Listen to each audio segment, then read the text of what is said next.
તો વાત કરીએ હવે રાજકોટની। તો આજે પવિત્ર શ્રાવણ માસના પ્રથમ સોમવારે રંગીલા રાજકોટમાં શિવ ભક્તિનો અનોખો માહોલ જામ્યો છે। શ્રાવણના પહેલા સોમવારને પગલે શહેરના તમામ નાના મોટા શિવાલયોમાં વહેલી સવારથી જ ભાવિક ભક્તોની ભારે ભીડ જોવા મળી રહી છે। રાજકોટના ઐતિહાસિક અને પૌરાણિક પંચનાથ મહાદેવ મંદિરે હર હર મહાદેવના નાદ સાથે ભક્તોનું વિશાળ મહેરામણ ઉમટી પડ્યું છે। અંદાજે 150 વર્ષ જેટલો પ્રાચીન ઇતિહાસ ધરાવતા પંચનાથ મહાદેવ મંદિર સાથે લાખો શ્રદ્ધાળુઓની ગાઢ આસ્થા જોડાયેલી છે। શિવ ભક્તિના આ પવિત્ર પર્વે રાજકોટવાસીઓ અત્યંત ઉત્સાહ, શ્રદ્ધા અને ભક્તિભાવપૂર્વક ઉજવણી કરી રહ્યા છે। શિવાલયોમાં શિવલિંગ પર જળાભિષેક, દુગ્ધાભિષેક અને બિલીપત્ર અર્પણ કરવા માટે ભક્તોની લાંબી કતારો લાગી છે। આ ઉપરાંત સમગ્ર શ્રાવણ માસ દરમિયાન અનેક સેવાકીય પ્રવૃત્તિઓ પણ કરવામાં આવી રહી છે।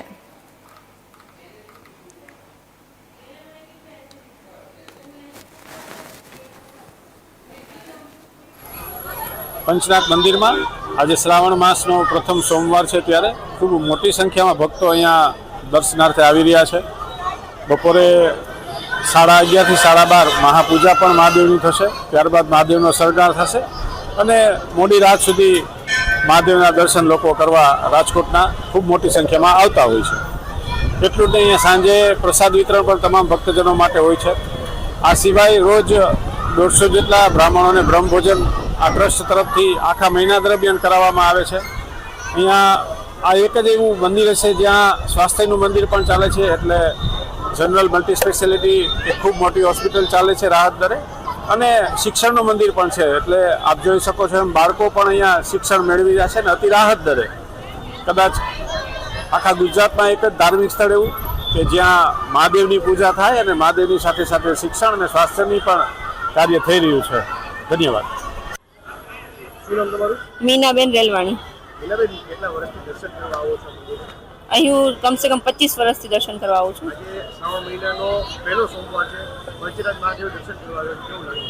બહુ જ આધ્યાત્મિક વાતાવરણ છે અને શ્રાવણ મહિનાનો પ્રથમ સોમવાર હોવાથી અહીં અલગ જ માહોલ છે, શ્રદ્ધાનો માહોલ છે આખો। અવશ્ય અવશ્ય એ જ છે, આખા રાજકોટ માટે પંચનાથ મહાદેવનું અલગ જ મહાત્મ્ય છે। 20-25 વર્ષથી રેગ્યુલર આવીએ છીએ। શ્રાવણ મહિનામાં તો આવીએ જ, જરૂરથી આવીએ।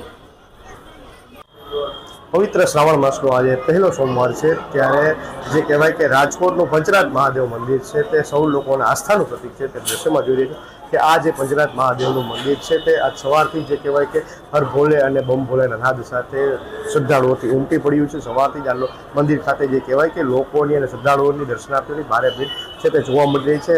હર હર મહાદેવના નાદ સાથે અત્યારે શ્રદ્ધાળુઓ છે તે આ મંદિર ખાતે આવી રહ્યા છે અને કહેવાય કે મહાદેવ દેવાદિદેવ મહાદેવની આ પૂજા અર્ચના કરી પાણીની લોટી જળ ચડાવીને આ કહેવાય ધન્યતા અનુભવી રહી છે। ત્યારે આ મંદિરની જો વાત કરીએ તો આ મંદિર છે તે 150 વર્ષથી પણ કહેવાય જૂનું મંદિર છે તે માનવામાં આવે છે। મહારાજા વખતથી આ મંદિરની સ્થાપના કરવામાં આવી છે। ત્યારે આજે મહાદેવ છે ત્યાં પંચનાથ મહાદેવ તેના ઇતિહાસ વિશે આપણે રાજકોટના આ પંચનાથ મહાદેવ મંદિરના મહંત સાથે આપણે વાત કરીશું। દાદા, શું કહેશો? અત્યારે શ્રાવણ મહિનાનો પહેલો સોમવાર છે, લોકો સવારથી દર્શનાર્થે આવી રહ્યા છે, કેટલા વર્ષ જૂનું મંદિર છે? શું કહેશો? આ પંચનાથ મહાદેવ મંદિર 150 વર્ષ જૂનું છે અને રાજા શેષ વખતનું છે અને આ મંદિરમાં આજે શ્રાવણ મહિનાના સોમવારથી આમ તો 365 દિવસ શિવરાત્રિ હોય, માસિક શિવરાત્રિ જે આપણે આવે છે ત્યારે સવારના 4 વાગ્યાથી પૂજા અર્ચન થાય છે। સત્યનારાયણની આરતી પછી પૂજા થાય છે અને બહોળી સંખ્યામાં ભાવિકો અહીંયા પંચનાથ મહાદેવના દર્શનનો લાભ લે અને પ્રખ્યાત થાય છે।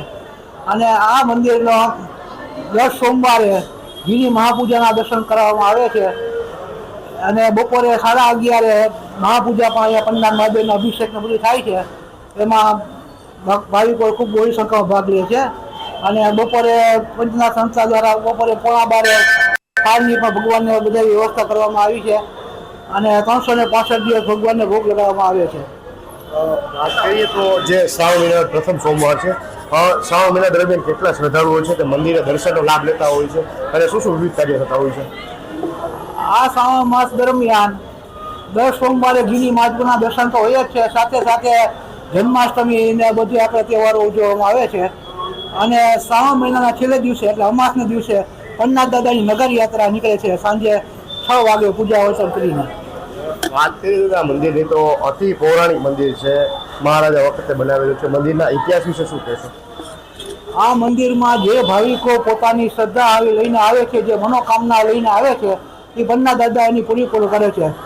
કોઈને કાંઈ એવો રોગ થઈ ગયો હોય તો એ પન્ના દાદાનું જે કાંઈ પૂજા અર્ચન કરીને પ્રાર્થના કરે છે તો એના રોગોમાંથી પણ મુક્તિ થઈ જાય છે. અને પુત્ર પૌત્રાદિક ન હોય તો એ પણ પન્ના દાદા એને પ્રાપ્તિ કરાવે છે. તો હતા આ રાજકોટ પંચનાથ મહાદેવના મંદિરના મહંત, તેમણે ઇન્ડિયન સ્વાતેની સ્પષ્ટ વાતચીતમાં જણાવ્યું છે કે જે રીતે આ રાજકોટનું જે આ પંચનાથ મહાદેવનું મંદિર છે તે સૌ કોઈના આસ્થાનું પ્રતીક છે. જે દુખિયારાઓ હોય છે તે મહાદેવના શીશમાં જે ચરણોમાં શીશ ઝુકાવીને પોતાના દુઃખ વ્યક્ત કરે છે અને મહાદેવ તે દુઃખને નિવારણ કરે છે. ત્યારે હાલ પવિત્ર શ્રાવણ માસનો પહેલો સોમવાર છે, ત્યારે હજારોની સંખ્યામાં દેખાય જ્યાં લોકો છે તે શ્રદ્ધાળુઓ છે તે પંચનાથ મહાદેવ દર્શન કરી ધન્યતા અનુભવે છે. રાજકોટ.